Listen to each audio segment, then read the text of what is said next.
الحمد لله نحمده ونستعينه ونستغفره ونؤمن به ونتوكل عليه ونعوذ بالله من شرور أنفسنا وسيئات أعمالنا من يهده الله فلا مضل له ومن يضلل فلا هادي له وأشهد أن لا إله إلا الله وحده لا شريك له وأشهد أن محمدا عبده ورسوله يا أيها الذين آمنوا اتقوا الله حق تقاته ولا تموتن إلا وأنتم مسلمون يا أيها الناس اتقوا ربكم الذي خلقكم من نفس واحدة وخلق منها زوجها وبث منهما رجالا كثيرا ونساء واتقوا الله الذي تساءلون به والأرحام إن الله كان عليكم رقيبا يا أيها الذين آمنوا اتقوا الله حق تقاته ولا تموتن إلا وأنتم مسلمون يا أيها الذين آمنوا اتقوا الله وقولوا قولا سديدا يصلح لكم أعمالكم ويغفر لكم ذنوبكم ومن يطع الله ورسوله فقد فاز فوزا عظيما أما بعد فإن خير الحديث كتاب الله وخير الهدي هدي محمد صلى الله عليه وسلم وشر الأمور محدثاتها وكل محدثة بدعة وكل بدعة ضلالة وكل ضلالة في النار. صحابہ کے سیرتی سلسلے کے بیان کی یہ ایک اور کڑی ہے. آج جن دو صحابہ کے بارے میں کچھ باتیں آپ لوگوں کے سامنے اللہ کی توفیق سے پیش کی جائیں گی، ان کے نام ہیں عمرو بن الجموح اور ثمامہ بن عسال رضی اللہ تعالی عنہما. دونوں کے اسلام لانے کے واقعات بھی بڑے قابل غور ہیں اور اللہ تبارک و تعالیٰ جسے چاہتا ہے کیسے اپنے دین کی طرف رہنمائی کرتا ہے، ہدایت دیتا ہے، اور پھر کیسے اس کو شہادت جیسے بلند مرتبے پر فائز کرتا ہے. عمرو بن الجموح رضی اللہ تعالی عنہ مدینہ کے سرداروں میں سے گنے جاتے تھے، اپنے قبیلے کے بڑے لوگوں میں سے، سخی و فیاض آدمی، اور اپنے لیے ایک بت بنا رکھا تھا جس کا نام منات رکھا تھا. بے حد قیمتی لکڑی کا بت گھر میں رکھا تھا. قیمتی سے قیمتی خوشبوئیں اس کو لیپنے کے لیے منگاتے، اس کو لیپتے، اور کوئی بھی کام ہوتا تو ان کے اپنے اعتقاد کے حساب سے اس بت کے مشورے سے کرتے. لیکن اللہ کا کرنا کہ اسلام ان کے گھر میں داخل ہو چکا تھا اور انہیں تب تک اس کی خبر نہیں تھی. ان کے دونوں بیٹے معاذ اور معوذ اور ان کے دوست معاذ ابن جبل رضی اللہ عنہم اجمعین سب اسلام لا چکے تھے، اور ان نوجوانوں کے اسلام کا حضرت عمرو بن الجموح کو تب تک پتہ بھی نہیں تھا. ایک دن بیوی سے عرض کرنے لگے کہ بچے کو روکو، یہ لوگ محمد کے بھیجے ہوئے اس مبلغ کی باتوں کو سنے نہیں، کہیں ایسا نہ ہو کہ یہ لوگ اس کی باتوں میں آ کر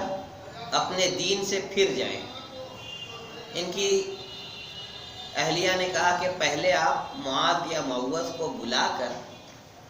ان سے سنیے کہ وہ داعی، وہ مبلغ کس بات کی طرف بلاتے ہیں. بیٹے کو بلوایا گیا. بیٹے نے ان کے سامنے سورہ فاتحہ کی تلاوت کی، پوری الحمدللہ رب العالمین سے لے کر غیر المغضوب علیہم ولا الضالین تک سنا. کہا کتنا اچھا کلام پیش کرتے ہیں، کہا اس سے بھی اچھے کلام ہیں ان کے، یہ تو بطور نمونہ میں نے تھوڑا سا تلاوت کیا ہے آپ کے سامنے. کہا بہرحال کلام تو اچھا ہے لیکن میں ابھی اس پر ایمان لانے کی نہیں سوچ رہا. لڑکوں نے پھر اصرار کیا، ابا جان ہم لوگ ان پر ایمان لا چکے ہیں، آپ بھی ایمان لے آئیے اللہ کے رسول صلی اللہ علیہ وسلم پر. کہا کہ میں بت سے مشورہ کروں گا، اور پھر یہ منات کے پاس گئے، اپنے اسی لکڑی کے بت کے پاس، اور اس سے کہا کہ اس سلسلے میں جو بات بہتر ہو میری رہنمائی کر. لڑکوں نے یہ دیکھا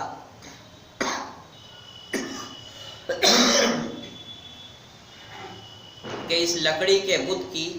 والد کو اتنی محبت ہے کہ اس کے رہتے ان کا ایمان لانا مشکل لگ رہا ہے۔ ان لوگوں نے بھی ایک تدبیر سوچ لی، کہا کہ چلو اس بت کو ہی اٹھا کے کسی گڈھے میں پھینک آتے ہیں،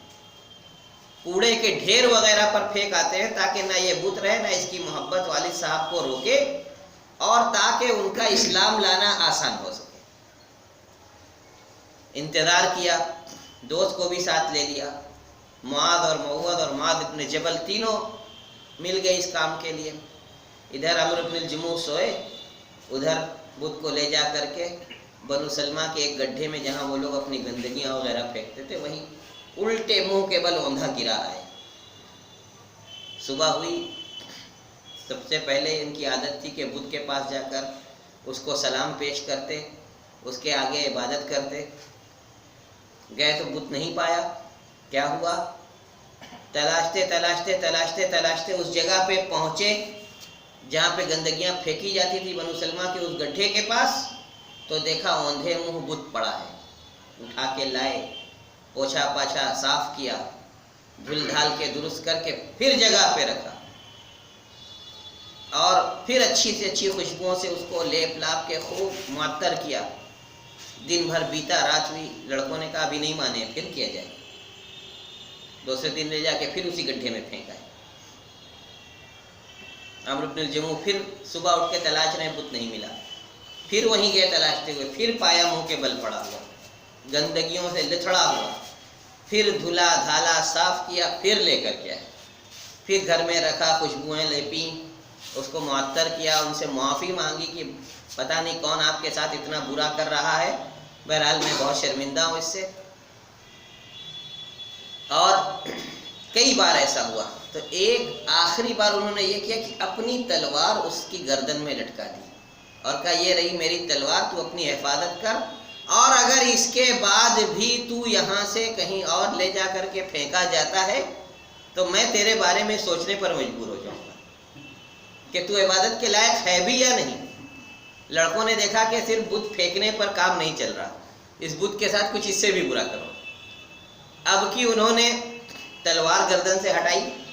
وہیں چھوڑ دی، بت کو لے کے گھر سے نکلے، اور اس سے بھی گندی جگہ ایک کنواں تھا، گندا کنواں جس میں ساری گندگیاں جا کر کے وہ لوگ پھینکتے تھے، وہیں ان کو ایک کتا مرا ہوا مل گیا، سڑ کے پھولا ہوا تھا۔ لیا اس کتے کو، اس بت کے ساتھ اکٹھے رسی سے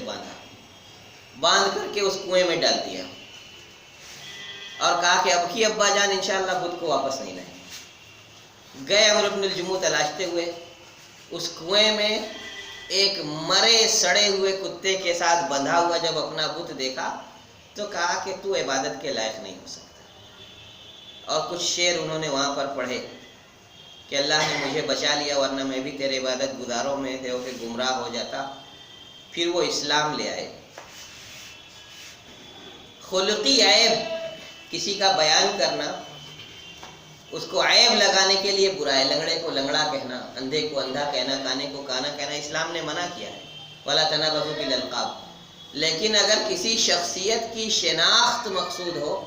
کہ اس کی پہچان ہو وہ، تو وہ بطور پہچان کے آدمی بیان کر سکتا ہے۔ یہ اللہ کے رسول صلی اللہ علیہ وسلم کے چہیتے صحابی بھی ایک پاؤں کے سخت لنگڑے تھے، اور ہر بار سوچو کتنی مشقت سے جاتے رہے ہوں گے اس بت کو تلاشنے، پھر کتنی مشقت سے لاتے رہے ہوں گے واپس۔ جب کئی بار ایسا ہوا اور وہ اپنے بت کی حفاظت نہیں کر سکے، نہ بت خود اپنی حفاظت کر سکا، اور پھر ان کے دل میں یہ بات بیٹھ گئی کہ یہ عبادت کے لائق نہیں، تو اسلام لاتے ہیں۔ بدر بیت جاتا ہے، احد کا موقع آتا ہے، ان کے سب بیٹے اور ان کے دوست حضرت معاذ بن جبل احد میں شرکت کی تیاری کر رہے ہیں، یہ بھی چاہتے ہیں کہ میں بھی شریک ہوں۔ لڑکے کہتے ہیں ابا جان آپ تو اللہ کی طرف سے رخصت دیے گئے لوگوں میں سے، معذور ہیں آپ کو تو جہاد میں جانے کی ضرورت ہی نہیں ہے، قاعدے سے آپ کے پیر میں لنگ ہے، آپ لنگڑے ہیں، مت چلیے۔ وہ شکایت لے کے اللہ کے رسول صلی اللہ علیہ وسلم کے پاس آئے کہ اللہ کے رسول دیکھو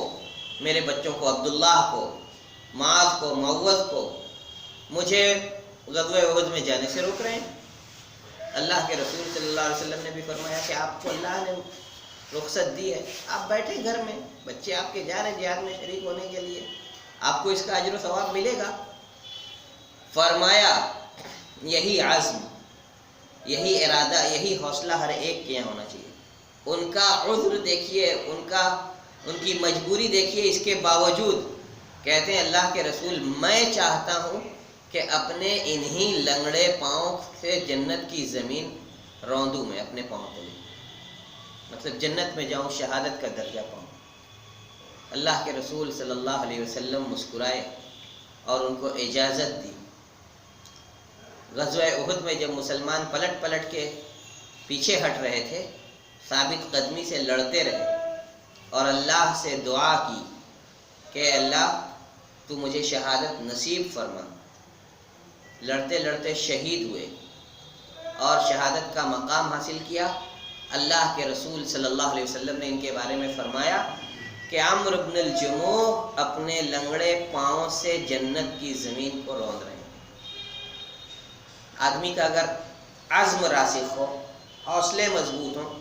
تو ہم دنیا میں کتنے معذور لوگوں کو دیکھتے ہیں کہ اپنے ہاتھ سے اپنی روزی کا یا جس طرح سے ممکن ہوتا ہے کمائی کا انتظام کرتے ہیں، کسی کے آگے سوال کے لیے ہاتھ نہیں پھیلاتے۔ ان کا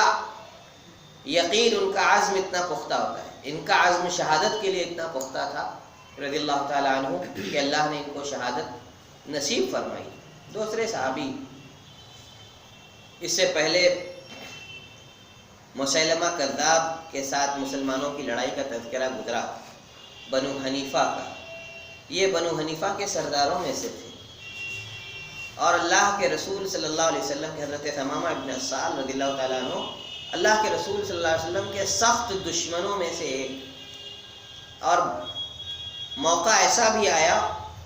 کہ اگر ان کا بس چل جاتا تو یہ اللہ کے رسول صلی اللہ علیہ وسلم کو قتل کر ڈالتے، لیکن اللہ کے رسول صلی اللہ علیہ وسلم کی حفاظت کا ذمہ اللہ تبارک تعالیٰ نے خود لیا تھا۔ اللہ تبارک تعالیٰ نے ان کی حفاظت فرمائی، اور ادھر اللہ کے رسول صلی اللہ علیہ وسلم نے یہ سوچا کہ مدینے میں اسلام پھیل چکا ہے، مکہ کی طرف بھی اسلام کی آواز دھیرے دھیرے پہنچ رہی ہے، اور سن 6 ہجری کا واقعہ تھا۔ اللہ کے رسول صلی اللہ علیہ وسلم نے بہت سے دنیا کے بادشاہوں کی طرف خط لکھا، تو یمامہ کے بنو حنیفہ کے اس سردار ثمامہ ابن اسال کے پاس بھی خط لکھا کہ اسلام لے آؤ، لیکن ان کا غصہ اپنے عروج کو پہنچ گیا خط پڑھ کر کے۔ کہا مجھے خط لکھتا ہے، میں تو مار ہی ڈالوں گا، اور کہا کہ زمین پر اگر کوئی شخصیت مجھے سب سے ناپسند ہے تو وہ محمد کی شخصیت ہے، جس دن موقع لگے گا میں ان کا کام تمام کروں۔ اللہ کا کرنا، اللہ کے رسول صلی اللہ علیہ وسلم نے کوئی چھوٹا لشکر نجد کی طرف روانہ کیا تھا۔ وہ اپنے مہم سے لوٹ رہا تھا کہ مدینہ سے قریب کسی جگہ پر اس کو ثمامہ ابن اسال مل گئے۔ یہ اپنے کسی تجارتی قافلے سے واپس جا رہے تھے، تجارتی سفر سے۔ گرفتار کر لیا، یہ جان کر کے نہیں کہ یہ بنو حنیفہ کے سردار ثمامہ ابن اسال ہیں، ایک انجان مشرک کے طور پر جس کو یہ لوگ پہچانتے نہیں تھے، پکڑ کر کے لائے، مسجد کے ستون سے، کھمبے سے باندھ دیا۔ کسی کو یہ پتہ نہیں ہے کہ یہ ثمامہ ہے، بنو حنیفہ کا سردار، جس کی ایک آواز پر اگر چاہے تو حجاز کے لوگ دانے دانے کو ترس جائیں کہ غلہ اسی کے یہاں سے آتا ہے، اگر بند کر دے تو، جس کو ہم آج کہتے ہیں کہ اقتصادی، یا جس کو ہم لوگ کہتے ہیں کہ غذائی بائیکاٹ کر دے، اگر تو کھانے پینے کی چیزیں روک دے تو مکہ والے بھوکوں مرنے لگے۔ ان کو یہ پتہ نہیں تھا، لائے مسجد سے باندھ دیا۔ صبح اللہ کے رسول صلی اللہ علیہ وسلم مسجد میں داخل ہوئے، بندھا ہوا دیکھا، کہا رے جانتے ہو کس کو پکڑ کے لائے ہو؟ یہ ثمامہ ہیں، بنو حنیفہ کے سردار، ان کی دیکھ بھال اچھے طریقے سے کرو،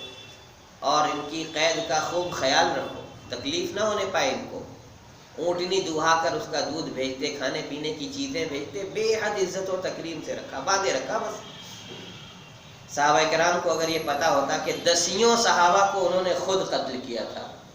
تو سوچئے کیا حال ہوتا ہے۔ شاید گرفتار کر کے نہ لاتے، قتل کر دیے جاتے، لیکن ہدایت جس پر اللہ دینا چاہتا ہے اس کے لیے اسباب بناتا ہے۔ یہاں بھی اسباب بنے، آئے مسجد سے بند گئے، اللہ کے رسول نے دیکھا لوگوں کو ان کے ساتھ بھلائی کے ساتھ پیش آنے کی ترغیب دی۔ 3 دن تک وقت پہ کھانا پینا سب پہنچتا رہا اور ثمامہ اپنے قید میں آرام سے رہتے رہے، کوئی کسی طرح کی اسے چھیڑ چھاڑ نہیں کرتا تھا۔ 3 دن کے بعد اللہ کے رسول صلی اللہ علیہ وسلم ملنے کے لیے آئے، پوچھا ثمامہ کیا کہتے ہو؟ ثمامہ نے کہا ان تقتل تقتل ذا دم وان تنعم تنعم على شاکر وان كنت تريد المال فسل تعطى منه ما شئت۔ کہا کہ اگر آپ قتل کریں گے تو ایک قتل کے مستحق آدمی کا قتل کریں گے جس کی گردن پہ آپ کے کئی صحابہ کے قتل کا الزام ہے، تو آپ کو یہ حق پہنچتا ہے کہ آپ اسے قتل کر دیں، اس میں آپ ظالم نہیں کہلائیں گے، غیر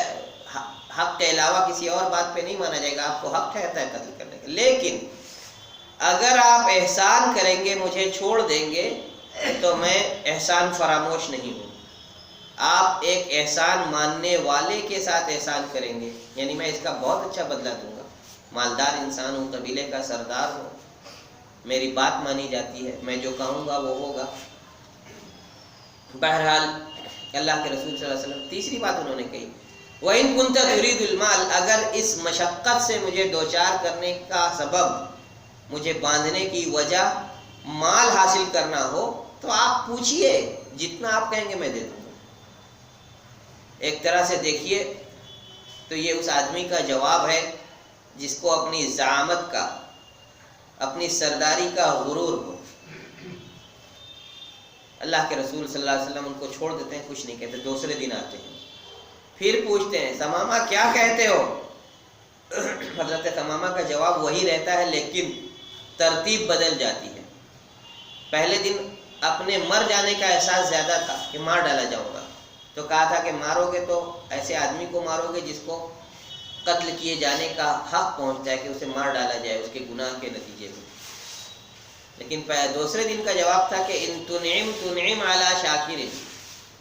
کہ اگر آپ احسان کرو گے تو ایک احسان مند کے اوپر احسان کرو گے جو احسان مانتا ہے۔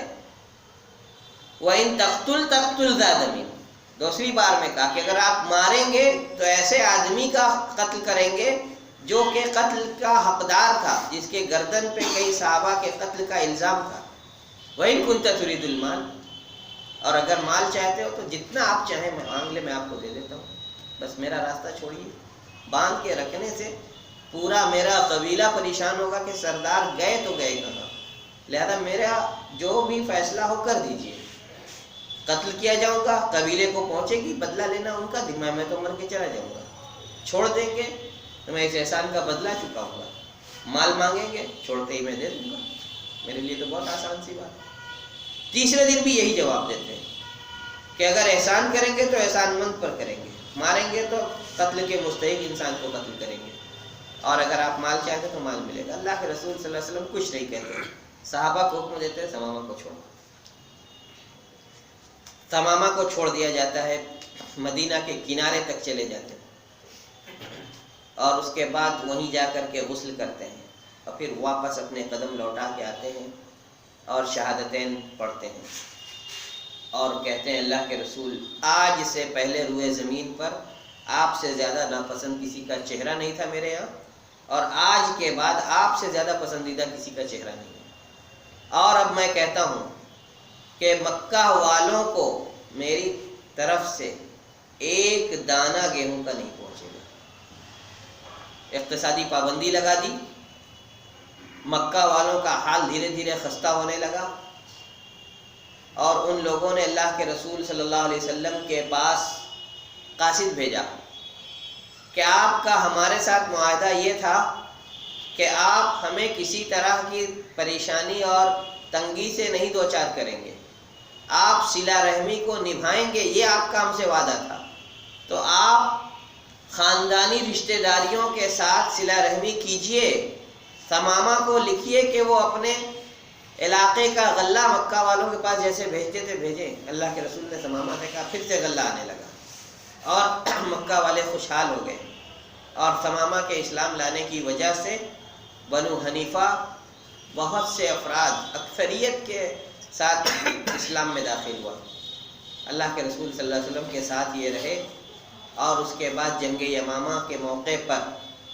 جب مسیلمہ کذاب نے نبوت کا دعویٰ کیا تو جو لوگ اسلام پر مضبوطی سے جمے تھے انہوں نے مسیلمہ کو سمجھایا بھی، اور ان اصحاب کو لے کر ایک جگہ کنارے جا کر کے اس جنگ و جدل سے الگ تھلگ رہے، اس فتنے میں نہیں پڑے۔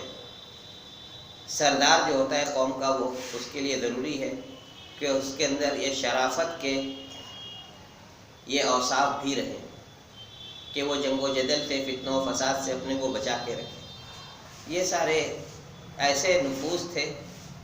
جنہیں اللہ تبارک و تعالیٰ نے اپنے رسول کی صحبت کے لیے چنا تھا۔ ایک سردار جو اللہ کے رسول کے خون کا پیاسا، وہ مسلمان ہوتا ہے۔ ایک ایسا باپ جو بچوں کو اسلام لانے کے ڈر سے روکتا تھا، مصعب ابن عمیر رضی اللہ تعالیٰ عنہ اس کے ملنے تھے، وہ اسلام لاتا ہے، اور پھر سب اللہ کے رسول صلی اللہ علیہ وسلم کے اصحاب کہلانے کے مستحق ٹھہرتے ہیں۔ یہ آج تک چند صحابہ کی زندگی کے کچھ حالات ہم لوگوں نے سنے، اور جس کتاب سے آج تک کے دروس اخذ کیے جاتے تھے اس کا نام ہے عربی میں ڈاکٹر عبد الرحمن رافت الباشا کی کتاب ہے صور من حیات الصحابہ، اور انہوں نے صور من حیات التابعین بھی لکھا ہے، کہ جس کا اردو ترجمہ حیات صحابہ کے درخشاں پہلو اور حیات تابعین کے درخشاں پہلو کے طور پر اردو میں موجود ہے۔ پہلی جلد کے جتنے صحابہ ہیں 8 جلدوں پر مشتمل یہ کتاب ہے۔ اکثر کے بارے میں آپ لوگوں نے ان چند دروس میں سنا، ایک صحابی کوئی بچ گئے ہیں، نام دین میں نہیں ہے، اور اس کے بعد 7 جلدیں ابھی اور ہیں جس میں کچھ نامور صحابہ جن کے بارے میں ہم جانتے ہیں ان کے بارے میں بیان ہے۔ مصلحت کے تحت اس سلسلے کو آج یہیں کچھ عرصے کے لیے روکا جا رہا ہے، انشاءاللہ ہو سکتا ہے دوبارہ شروع ہو،